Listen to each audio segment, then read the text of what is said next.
హరి ఓం. శ్రీ మహావిష్ణు పురాణం 48వ భాగం. గజేంద్ర మోక్షము. సూత మహర్షి శౌనకాది మునులకు శ్రీ మహావిష్ణువు లీలల్లో ఒకటైన గజేంద్ర మోక్షము కథ వినిపించసాగాడు. శౌనకాది మునులారా, శ్రీహరి లీలలు అనంతము, అనేకము.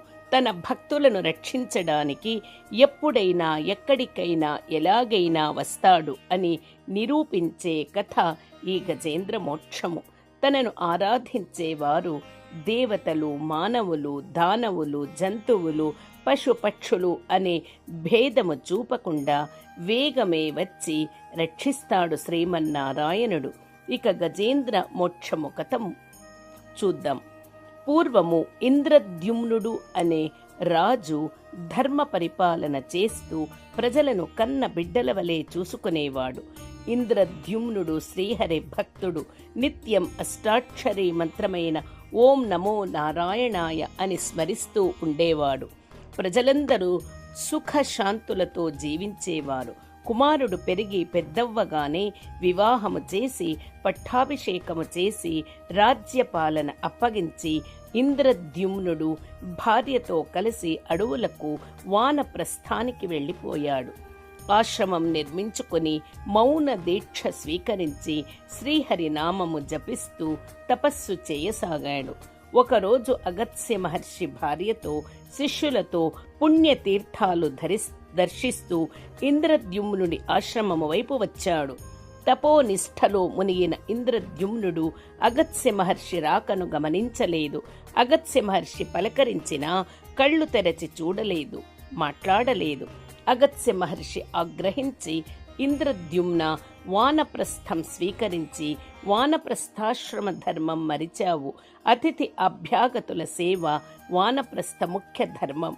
ఇది మరచి మదమెక్కిన గజములాగా ప్రవర్తించిన నీవు ఏనుగువై జన్మిస్తావు. ఏ శ్రీహరి నామం జపిస్తూ ధర్మం మరిచావో ఆ శ్రీహరి అనుగ్రహము కోసం తపించిపోతావు అని శపించాడు. అగత్స్య శాపం తపస్సులో ఉన్న ఇంద్రద్యుమ్నుని హృదయానికి బాణంలా గుచ్చుకుంది.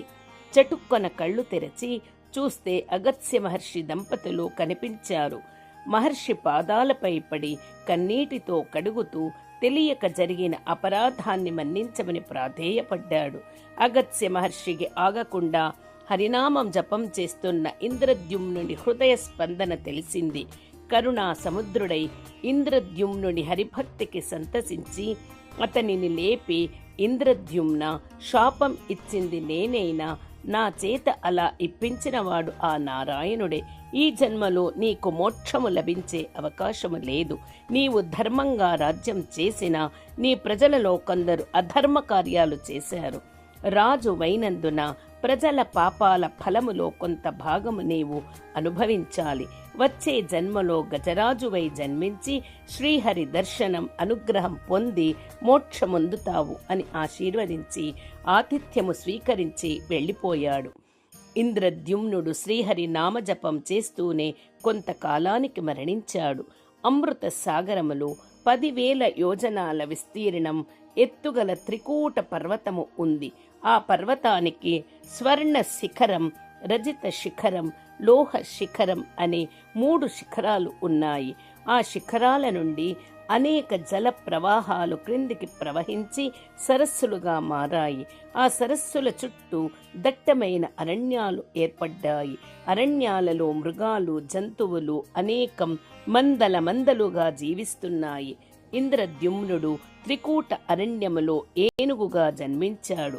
పూర్వజన్మ పుణ్య ఫలము వలన హరిభక్తి కలిగి హరినామస్మరణ మనస్సులో చేసేవాడు. హరిభక్తుడైన ఆ గజరాజుని అనేక ఆడ ఏనుగులు వరించి భర్తను చేసుకున్నాయి. రోజు తన ఆడ ఏనుగుల మందతో కలిసి త్రికూట అరణ్యాలలో విహరిస్తూ సరస్సులలో నీరు త్రాగుతూ జలక్రీడలు ఆడేవాడు. అదే సమయములో గంధర్వ లోకము నుంచి గంధర్వ జంట దంపతులు త్రికూట పర్వత వనాలకు విహారానికి వచ్చి ఒక నీటి సరస్సులో జలక్రీడలు ఆడసాగారు. నీటి సుగంధ పరిమళాలకి మైమరచి ఒకరిపై ఒకరు నీళ్లు ఆకాశములోకి ఎత్తి ఎత్తి మీద చల్లుకుంటూ ఆడుకోసాగారు. ఆ నీటి జల్లులు గాలికి వెళ్ళి సరస్సు సమీపాన తపస్సు చేసుకుంటున్న ముని మీద పడి తపోభంగం చేశాయి. ముని కోపముతో కళ్ళు తెరచి జలక్రీడలు ఆడుతున్న గంధర్వ జంటను చూసి, గంధర్వ, పవిత్ర సరోవర జలాన్ని అహంకారముతో నీ భార్యతో కలిసి జలక్రీడలు ఆడి చిందరవందర చేసి తపోభంగం చేశావు. నీవు నీ భార్య ఇదే సరస్సులో ముసళ్ళుగా జన్మించండి. నీ అహం తొలగినప్పుడే మీకు శాప విముక్తి లభిస్తుంది అని శపించి ఆ ప్రదేశము వదిలి వెళ్ళిపోయాడు. గంధర్వ దంపతులు ముసళ్ళుగా మారి ఆ సరస్సులో దొరికే జలచరాలు తింటూ జీవిస్తున్నారు. అడవులలో స్వేచ్ఛగా తన ప్రియ సతులైన ఆడ ఏనుగులతో, ఏనుగు పిల్లలతో తిరుగుతున్న గజేంద్రుడు ఒకరోజు దారి తప్పి శాపగ్రస్తుడై ముసలిగా జీవిస్తున్న గంధర్వుడు ఉండే సరస్సు సమీపానికి వచ్చాడు. దారి కోసం తిరిగి తిరిగి అలసిన ఆ ఏనుగుల గుంపు సరస్సు కనపడగానే అక్కడ వృక్షాలకు గల పళ్ళు తిని దాహం తీర్చుకోవడానికి సరస్సులో దిగాయి. మధురమైన నీరు త్రాగగానే అలసట పోయి అమిత ఉత్సాహం ఇచ్చాయి. జల క్రీడలపై మోజు కలిగి సరస్సు మధ్యన గజరాజు చుట్టూ ఆడ ఏనుగులు చేరి తొండాలతో నీళ్లు చిమ్ముతూ ఆడసాగాయి. తర్వాత ఒకరి మీద ఒకరు చల్లుకోసాగాయి. సరస్సు జలాలు ఏనుగు ఆటలతో అల్లకల్లోలమై సుడులు తిరుగుతూ కిందకు చేరి సరస్సు అడుగున విశ్రాంతి తీసుకుంటున్న ముసలిని చికాకుపరిచాయి. ఆ ముసలి కోపముతో మహావేగముగా పైకి వచ్చి గజరాజు తొండాన్ని కరచి పట్టుకుంది. గజేంద్రుడు గట్టిగా ఘింకరిస్తూ తొండాన్ని గట్టిగా వెదలించి ముసలిని దూరముగా నీటిలోకి విసిరివేసింది. ముసలిని చూసిన ఆడ ఏనుగులు భయపడి తమ పిల్లలతో పరిగెత్తి ఒడ్డుకు చేరాయి. దూరాన నీటిలో పడ్డ ముసలి ప్రతీకారముతో నీటిలో దూసుకు వచ్చి గజేంద్రుని కాలు పట్టుకుని మరింత లోతుకి లాగసాగింది. గజేంద్రుడు ఎంత బలంగా విదిలించుకున్నా ముసలి పట్టు విడవలేదు.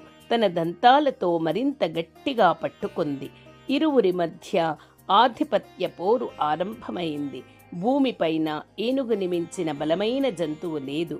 నీటిలో ముసలిని మించిన బలమైన జంతువు లేదు.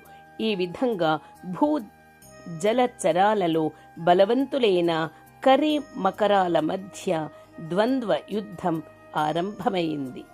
హరి ఓం తత్సత్. శ్రీకృష్ణార్పణమస్తు.